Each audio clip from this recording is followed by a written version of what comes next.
I am a conservative guy. You know my perspective.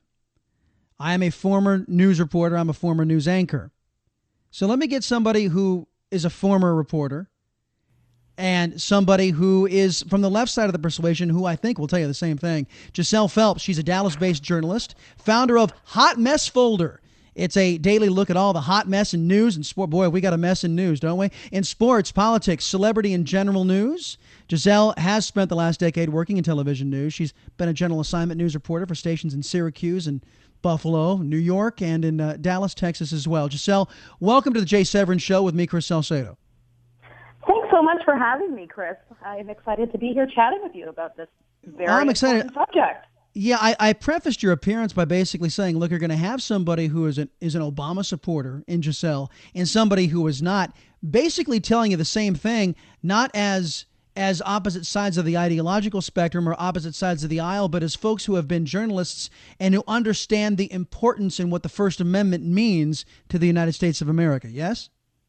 100%. You know, I'm speaking to you right now in my capacity as a journalist in this country, and I think this is something that definitely needs to be discussed. I think that it's a slippery slope. Looking at this, it's the FCC's multi-market study of critical information needs. And anytime the government is trying to look at the decision-making process in newsrooms or to assess story angles and what's selected, that is concerning for every journalist, regardless of your political persuasion. And, it's just my opinion that the government really should be looking at how stories are framed in any manner. I mean, I think that's, as you said, as part of our First Amendment right. I can frame a story in any way that I choose to frame it, and that's really nobody's business. Right. You don't have to consume my news if you don't agree with my framing of the news. But it is my fundamental right to frame it however I want to frame it, however I deem that it needs to be framed.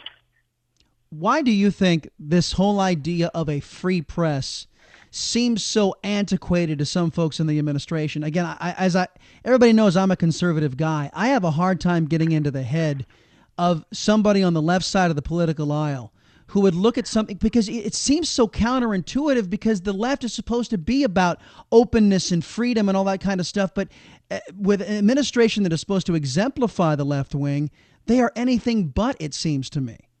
Well, here's where I'm looking at it, and I do think we need to say that the FCC commissioner did write an op-ed in the Wall Street Journal last week, and he seems to be distancing himself from the idea of this study.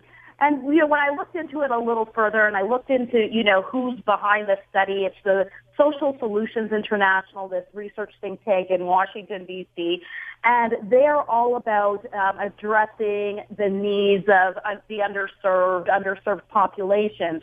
And I think any journalist in this country will tell you that there are times in newsrooms where you might be representative of an underserved population and you pitch stories and it's hard for those stories to make air or get in the paper. That happens. I've experienced it.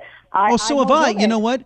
I was working in local news, and there was a ballooning deficit, and Obamacare was kicking in, and I was doing local news in the fifth largest television market in the country.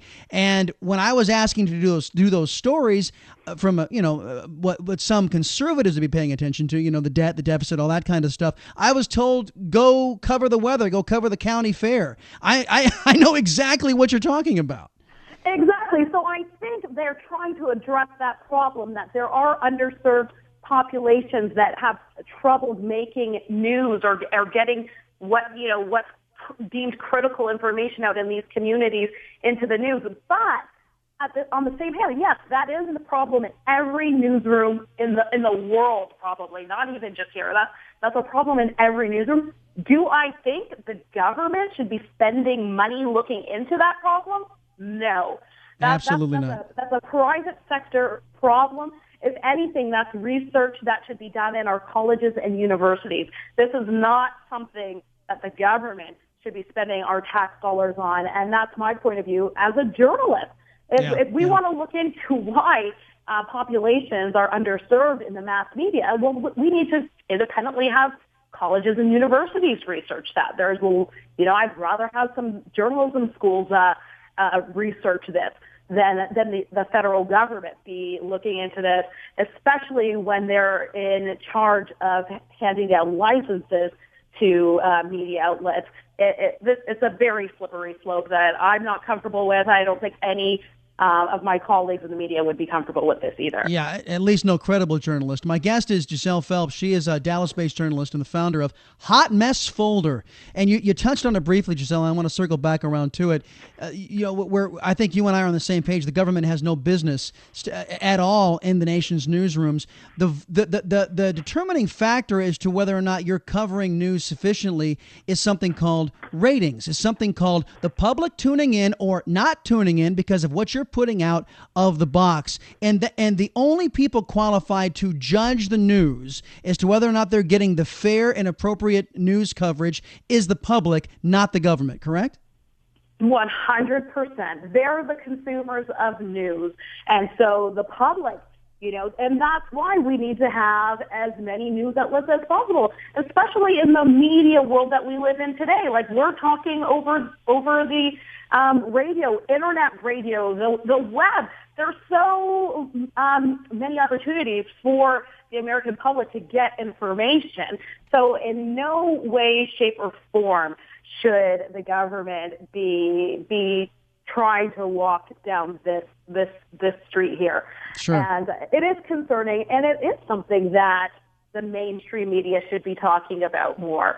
But again, the commissioner seems to be trying to distance himself from this. There was that op-ed in the Wall Street Journal, and whether or not this really plays out, I think will be another story. But